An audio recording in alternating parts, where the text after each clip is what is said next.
Så. Inden jeg går til den fjerde slags selvfølelse, så lad mig lige gå lidt tilbage til at snakke om de her, alle tre slags selvfølelse, fordi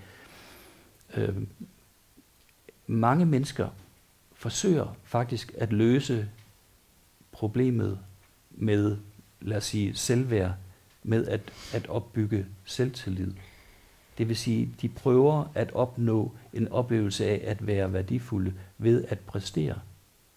Som teenager for eksempel, der er stress i skolesystemet. De prøver at opnå en følelse af at være noget værd, at være vigtige i sammenhængen ved at præstere.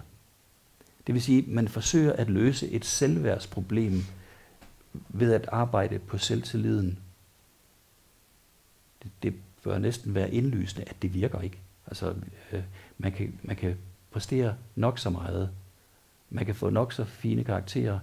Man kan få opnå nok så meget anerkendelse.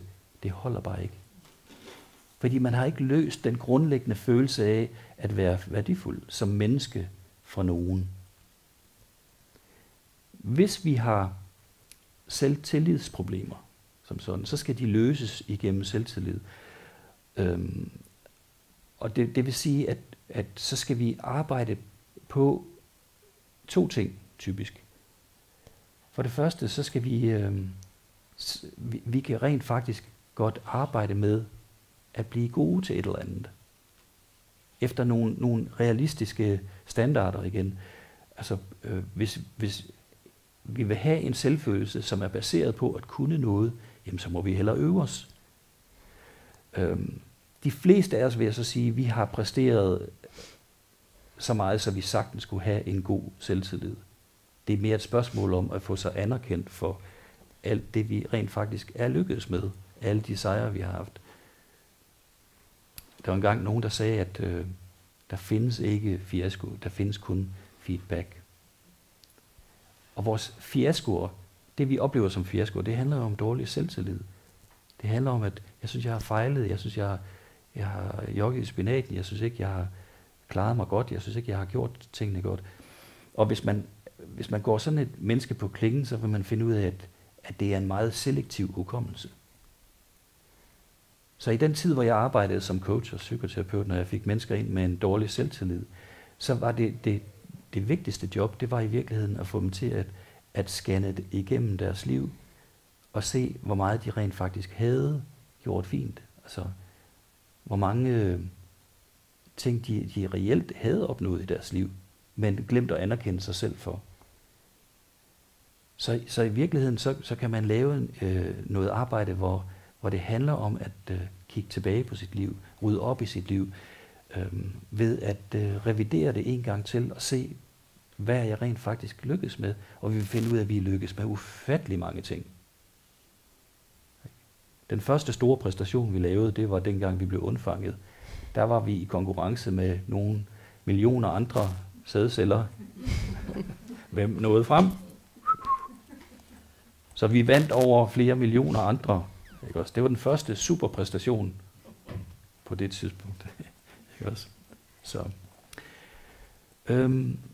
Så for mig så koden eller nøglen til at få en bedre selvtillid, når vi har nået den alder, som vi har nu. Altså os, der er i hvert fald tilsyneladende voksne.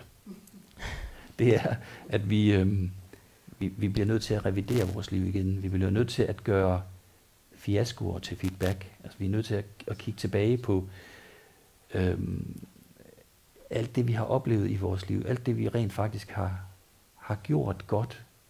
Og hvis ikke andet, har gjort med rigtig gode intentioner, som vi har gjort et hæderligt forsøg på, og rigtig meget er vi lykkes med. Så det er sådan min hovednøgle, eller min hovedopskrift til at få en bedre selvtillid. Men selvtillid er stadigvæk skrøbelig, altså vi kan miste vores selvtillid. Jeg var for eksempel som barn, jeg var ikke særlig god til at det motoriske, det fortalte jeg om lige før. Jeg kunne, altså fodbold for eksempel, en fodbold, det var sådan noget, jeg fik i hovedet, fordi jeg ikke reagerede hurtigt nok. Jeg var ikke særlig god til sport. Og det var især et problem i skolen på det tidspunkt, fordi hvis man ikke var god til fodbold, så var man ikke en rigtig dreng. Ikke også? Igen, præstation lige med identitet. Men der var heldigvis noget, som jeg var rigtig god til. Jeg var rigtig god til at tegne og male, og havde et usædvanligt talent, og gætte, hvad jeg gerne ville være, da jeg skulle til at tænke over min karriere. Jeg ville gerne være arkitekt, jeg ville gerne være illustrator, jeg ville gerne være tegner, fordi det havde jeg rigtig mange succeser med. Jeg følte virkelig, at jeg var okay, at jeg var god nok, når jeg blev rost af min formningslærer, for eksempel. Hvad jeg blev af skiftende formningslærer efterhånden, som min familie flyttede rundt, og jeg måtte skifte skole.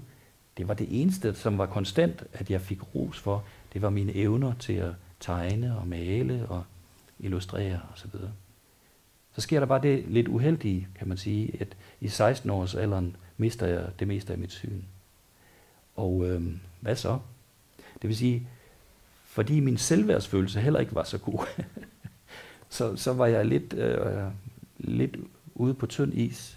Fordi hvad skulle jeg nu identificere mig med? Nu kunne jeg ikke identificere mig med at være den der talentfulde unge fyr, som skulle være arkitekt og tegner og have en fantastisk karriere, og ligesom hænge min selvfølelse op på det. Så selvfølelse på det her plan, selvtillid, det er at bygge sin selvfølelse op på, hvad man kan, hvad man er dygtig til, hvad man præsterer, hvad man har opnået. Det er en meget skrøbelig sag. Man kan til enhver tid miste en evne. Ikke også? Man kan som mig have et gen liggende klar til at gå i aktion, som gør, at jeg mistede synet. Hvilket betød, at det eneste, jeg synes, sådan umiddelbart, hvilket selvfølgelig også var helt urealistisk, men det eneste, jeg synes, jeg kunne hænge min identitet op på, gone. Ikke også? Så måtte jeg til at finde ud af noget andet. Heldigvis var jeg også musikalsk.